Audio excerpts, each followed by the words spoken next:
Ògolúwa Technical Company mo ní wọ́n ti fi òpin sí àti máa ṣe ìdààmú lórí AC yín, freezer yín àti fíríjì yín.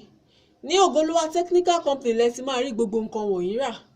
Wọ́n sì tún máa ń tún AC ṣe nílé ìjọsìn ni, ní ọ́fíìsì ni, ní mọ́sìkì ni, ilé ìtajà ni, oúnjẹ ni àti ibi gbogbo bẹ́ẹ̀ bẹ́ẹ̀ lọ.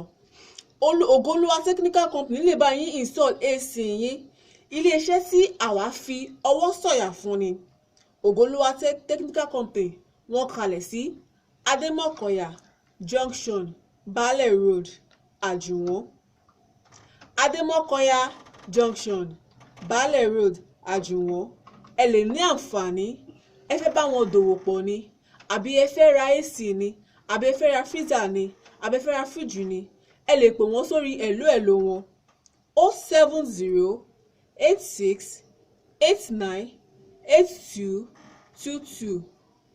Ẹ gbọ́ lẹ́ẹ̀kan sí 07086898222 tàbí 09039324145.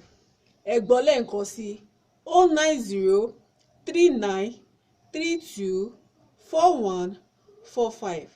Ní Ògolúwa Technical Company, àwọn ni àgbà, aṣíwájú ni wọ́n.